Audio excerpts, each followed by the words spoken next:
विश्वास कैसा? एक विश्वास हो जाए कि भगवान बैठे हैं, भगवान बैठे हैं। कहां बैठे हैं? हृदय में भगवान बैठे हैं, बस फिर गलत नहीं होगा और वो मेरे साथ रह करके मुझ पर कृपा करेगा। ये ध्यान रखने की बात है। इस प्रकार से महाराज श्री ने इस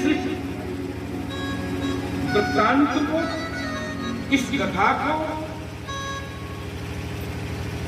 राजा परीक्षित के सामने रखा और बहुत सी बातें उन्होंने कह करके उनको संतुष्ट किया कि देखो सत्या मुक्ति और क्रम मुक्ति ये जीवन पर निर्भर करते हैं और वो जीवन कैसा होना है, वो मालिक है और हम उसके नौकर हैं, भगवान के।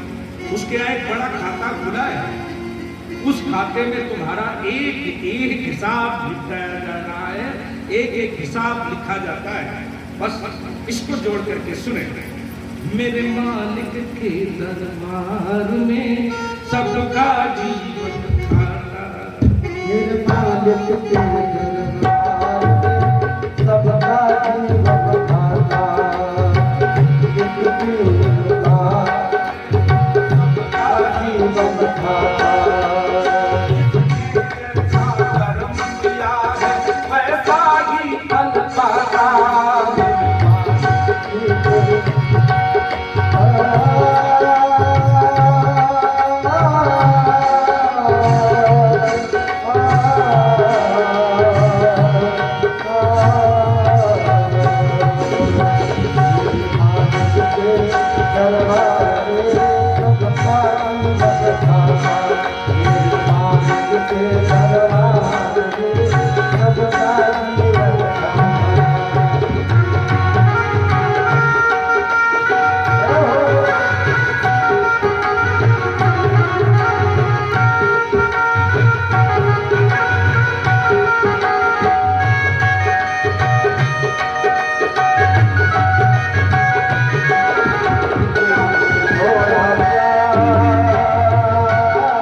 चले जाना की, चले जाना की।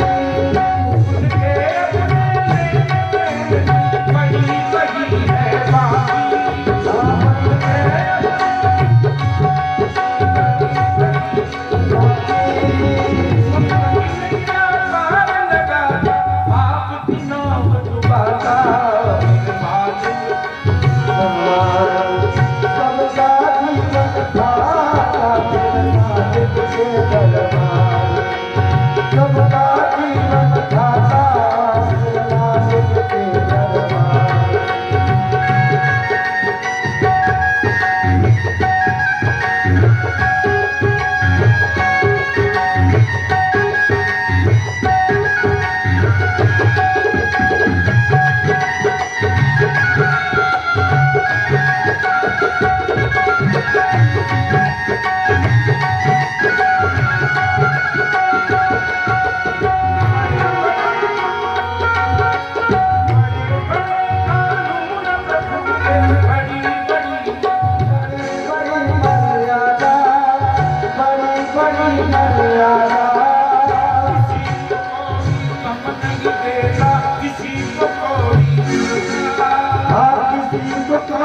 ज्यादा इसीलिए वो सारे जग का कहलाता।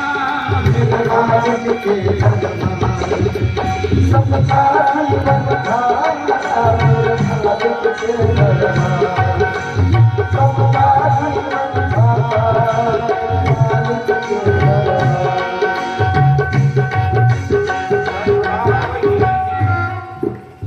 करता वही हिसाब सभी का एक आसन पर डट के एक आसन पे।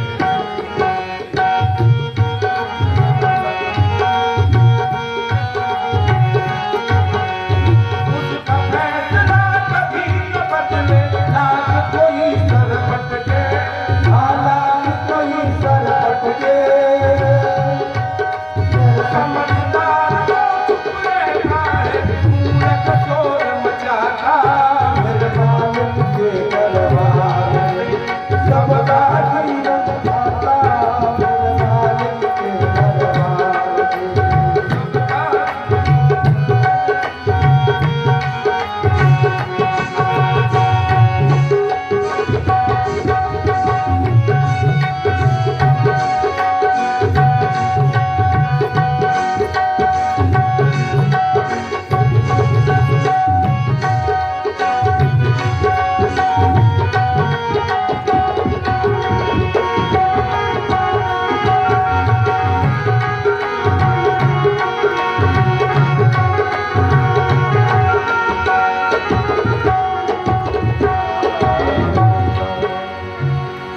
बोलिए श्री कृष्णचंद्र महाराज की जय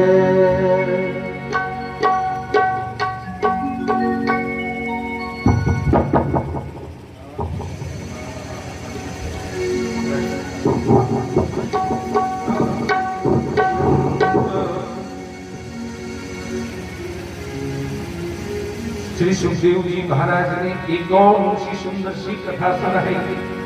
प्रत्येक कथा का एक वैशिष्ट्य है अपना। महाराज जी ने बताया कि जब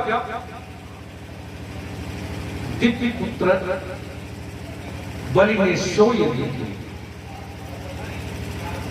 देवताओं पर इन तमाम असुरों ने, राक्षसों ने कई बार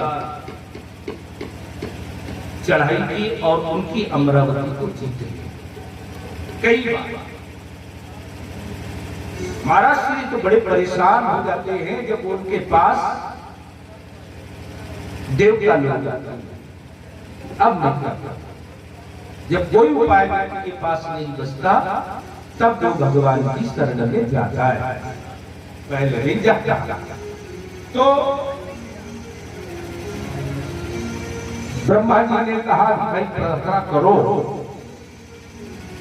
तो वो ईश्वर, वो परमात्मा, वो सर्व जगत का अधिकारी तुम्हारी सहायता करेगा। ब्रह्मा, शिव, इंद्र, बड़ी बड़ी देवता बैठ करके विचार कर रहे हैं। देखो हमारे जीवन में एक निश्चय नहीं हो पाता कि वो ईश्वर है कहाँ। कुछ लोग जब विपत्ति में फंसते हैं तो ऊपर देखने लगते हैं, हे धर्मदानी, हे वैकुंठवासी, ओ परम धाम निवासी, अब तू मेरी सहायता कर। ऊपर देखते हैं तो लगता है कि ऊपर कहीं ईश्वर है, ऊपर उसकी सत्ता है, इसलिए लोग ऊपर देखते हैं। कुछ लोग विपत्ति पड़ने पर बहुत भीतर चले जाते हैं, किसी से कोई लेना देना नहीं, वहां ईश्वर का ध्यान करते हैं तो वहां है।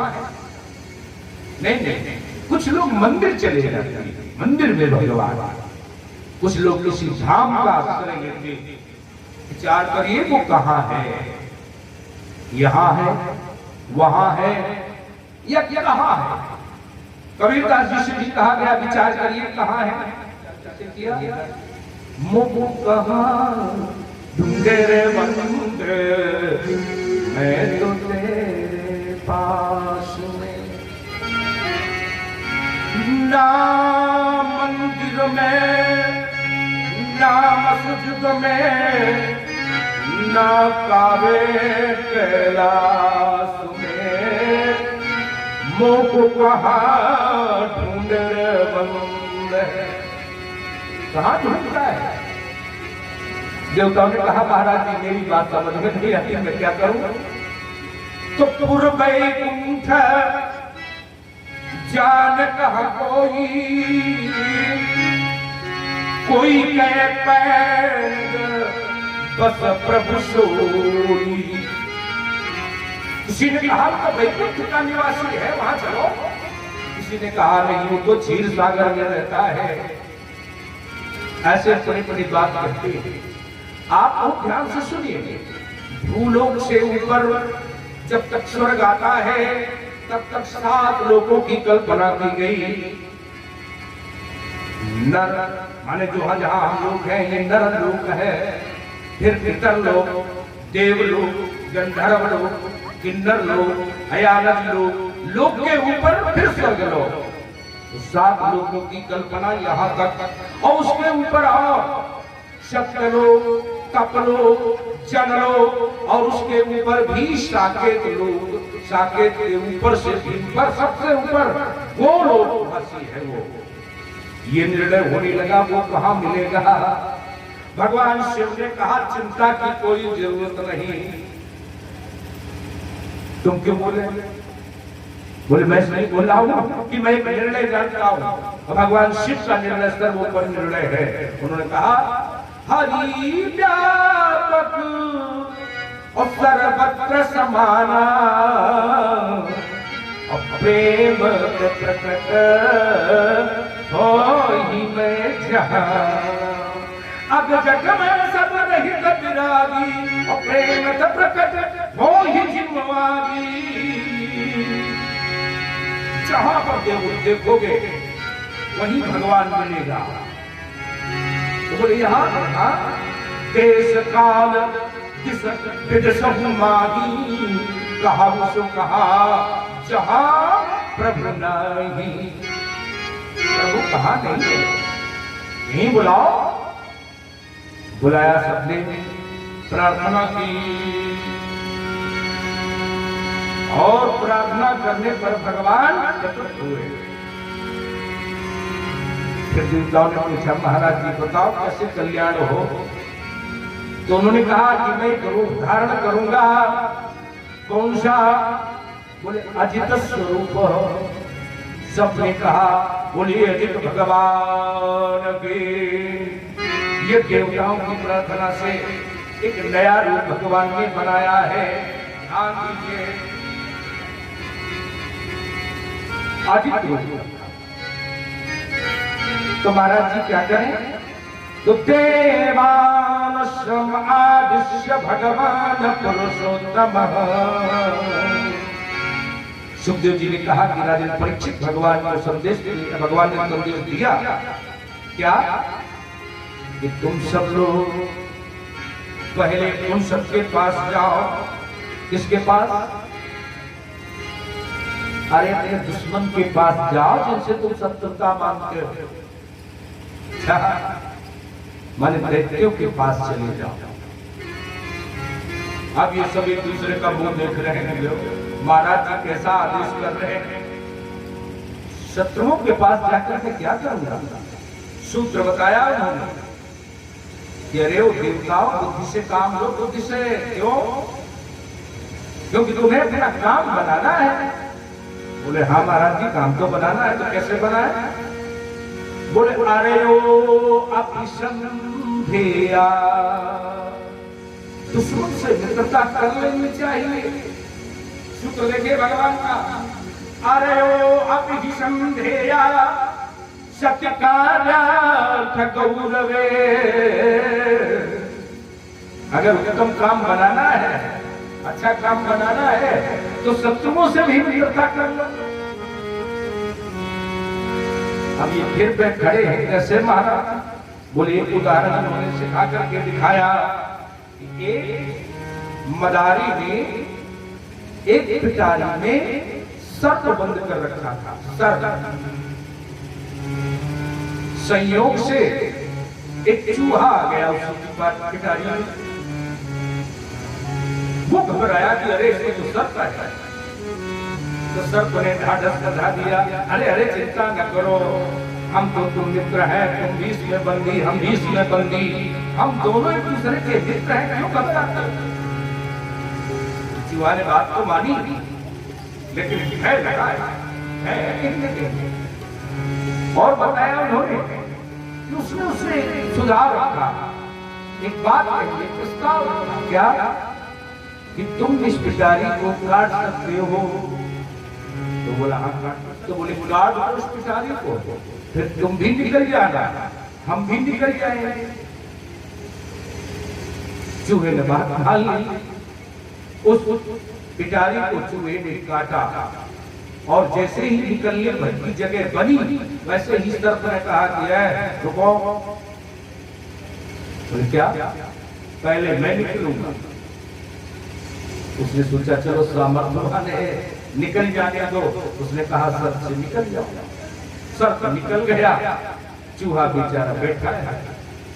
फिर बाहर निकल करके सर्प ने कहा कि अब आ जाओ बाहर। बोले मैं नहीं आऊंगा, तुम मुझे खा लोगे। वो बोला ठीक है, अब तुम बच कैसे सकते हो? अरे भाई तुम बाहर नहीं निकलोगे तो मैं अंदर आ जाऊंगा। और सर्प ने ऐसा ही किया, अंदर गया और मूषक को खा लिया, निकल गया बाहर। तो सत्कार्यार्थ गौरवे, उत्तम कार्य बनाने के लिए आनयो अपहिषन्धेया, सत्कार्यार्थ गौरवे, काम बनाना है तो संधि कर लो। देवताओं की समझ में आ गया, बात बन जाए। फिर क्या होगा महाराज जी? बोले फिर हम लोग मिलकर के समुद्र मंथन करेंगे। समुद्र मंथन करने से अमृत निकलेगा और अमृत तुम सबको मैं पिला दूंगा। बस देवताओं से कभी नहीं हार हो। इतना बड़ा आश्वासन था। सब चल रहे बलि के दरबार में पहुंचे। कुछ लोगों ने कहा कि अरे अरे देवता आ गए, निपटा दे। बलि ने कहा ना ना ना, निपटाना नहीं, निपटाना नहीं। अपने दरवाजे आए हुए शत्रु को मारते नहीं। दैत्यों ने मिलकर के उनका स्वागत किया, बैठे, बात रख दी गई कि भैया हम तुम एक ही पिता की संतान है, माता अलग अलग है तो क्या हो गया?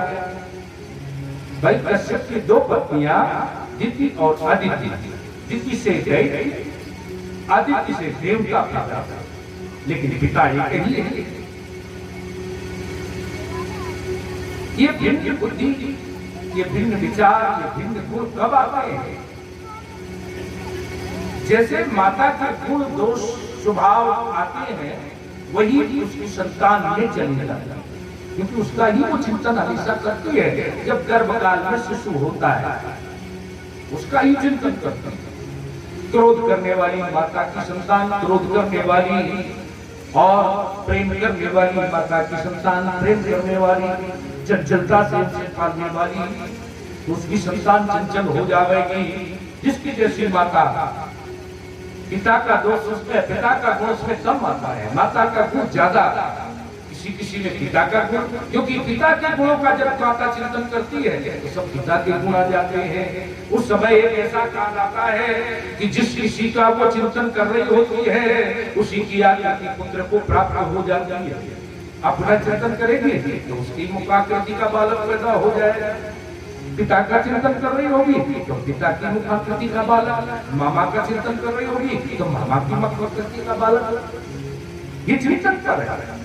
महाराज जी कहते हैं कि एक ही पिता के 2 पुत्र हैं, भाई भाई हैं, क्यों लड़ते हो? इनको समझ में तो आई बात, पर पूरी तरह नहीं समझ में आई। कहने लगे कि एक बात बताओ, क्या बात क्या है, क्या कहना चाहते हो? बोले उद्यम करो, बात बन जाए। क्या उद्यम करें? बोले समुद्र को मत डालो, हमें भगवान ने बताया है कि इसमें से अमृत निकलेगा और फिर हम सब लोग अमृत पी लें और सदा के लिए अमर हो जाए। काहे का लड़ाई झगड़ा? देवताओं ने बात रखी और दैत्यों ने मान ली। ठीक ठीक ठीक, करो हो भाई समुद्र मंथन। अब समुद्र के किनारे जब आए तो देखा कि इतना बड़ा सागर है, मथा कैसे जाएगा, कैसे मथा जाएगा। तब महाराज श्री ने बताया कि उनको बुद्धि आ गई कि मंदरागिरी पर्वत को इसमें मथानी बनाओ। अब उठाया कैसे जाए, इतना बड़ा मंदराचल पर्वत कैसे उठाया जाएगा। तब फिर एक नया विघ्न खड़ा हुआ, ने कहा कि बात यहीं से बिगड़ जाएगी, पहले ही प्रयास बिगड़ रहा है। तो गरुण पर गिरिम चारोप्य गरुणे हस्त नहीं के नदी लया। लीला से भगवान ने मंदिराचल पर्वत उठाया और गरुड़ पर लेकर के समुद्र के किनारे लाकर के रख दिया। वासुकी की मखानी बनाई गई। गिरम चारोप्य, बस अब मंथन प्रारंभ हो। चतुराई भगवान कर रहे, देखो जैसा हम करें, देवताओं से कहा देखो जैसा हम करें वैसा ही करना, अपने मन पे न कर देना। बोले हाँ महाराज जी जैसा बताओ। तो सबसे पहले ये फन की ओर लग गए। क्यों? क्योंकि दैत्य अभिमानी है। फन की ओर ये तब लगेंगे जब पहले तुम लगो। ये लग गए। दैत्यों ने कहा महाराज अच्छा हमें बेवकूफ समझते हो। बोले क्यों? बोले आप मुझे सर्प का पिछला वाला अंग पकड़ना चाहते हैं, क्यों इसमें क्या बुराई है? बोले ये तो अमंगल होता है, जो सर्प की पूंछ पकड़े ये अमंगल होता है, इसीलिए तुम लोग आगे लग गए। भगवान जान गए कि बात बन गई।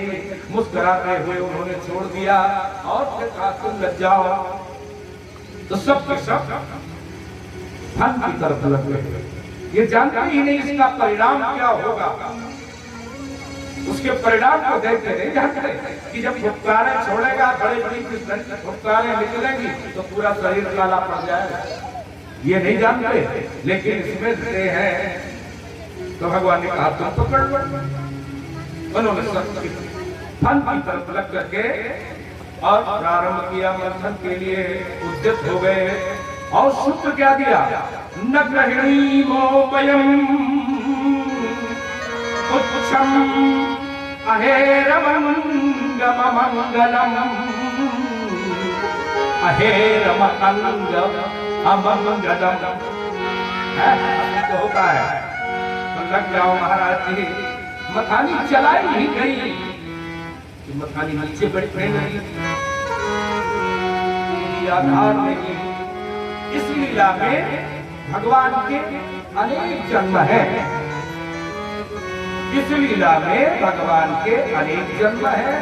उनकी समझ में नहीं आएगा जो अनेक व्यवस्थाओं में मन लगाए, ठीक से बैठ जाए, आगे खिसक जाए, पीछे बैठ जाए, इन सब में मन नहीं लगाइए। मन स्वतंत्र रखिए, मन को केवल भगवान में लगाइए। कह रहे हैं विलोक्य विधिम विधिम तदेश्वरा पुरंद्य वीर्यो अविकातमसंधे। देखा विधिन खड़ा हो गया तो भगवान ने एक अद्भुत रूप बनाया। वो कच्छप का रूप बना करके नीचे प्रवेश कर गए। बोले कच्छप भगवान की जय। कच्छप का रूप भगवान ने बनाया। ये कच्छपा अवतार है भगवान का, एक अजित अवतार है, एक कच्छप का अवतार है। कृत्वा बपुका क्षम अद्भुतम महत्। ये बात की बड़ा भारी रूप बनाया भगवान, जिस पर मंदराचल पर्वत चल जाए। इनको इससे क्लेश नहीं होता। अरे जैसे कोई खुजली करता है ना पीठ पर, इतना ही बस इनको लगेगा, ज्यादा नहीं कुछ लगने वाला। महाराज श्री कहते हैं कि समर्थितम दीक्षकुलाचलम पुनः। फिर देखा पर्वत उठ गया तो प्रारंभ हो गया मंथन। प्रारंभ हुआ मंथन। अब तो जोर जोर से मंदिर को चलाया जा रहा है, लेकिन कोई नहीं बनेगी और क्या बनेगी। निर्मन अधेर भूत विषम। तो सबसे पहले जब किसी चीज का मंथन होता है, बहुत मथोगे और स्थिर बुद्धि नहीं है तो विष ही निकल आएगा। तो समुद्र मथने से सबसे पहले विष निकला। महोल बड़म हलाहलमुग्रता,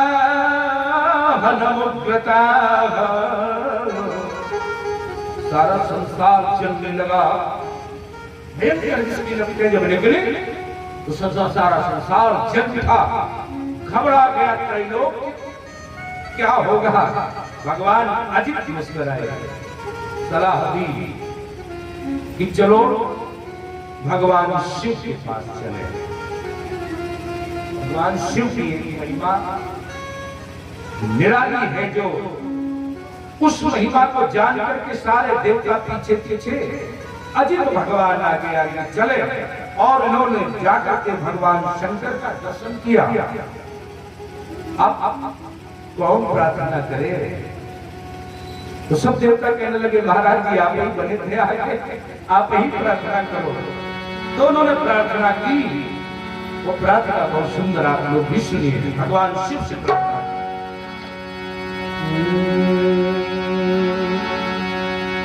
जय भोला भंडारी शिवहर, जय भोला भंडारी,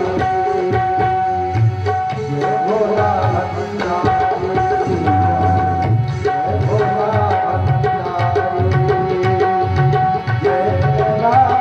भंडारी, जय कैलाशपति शिव शंकर, जय कैलाशपति शिव शंकर, सब जग के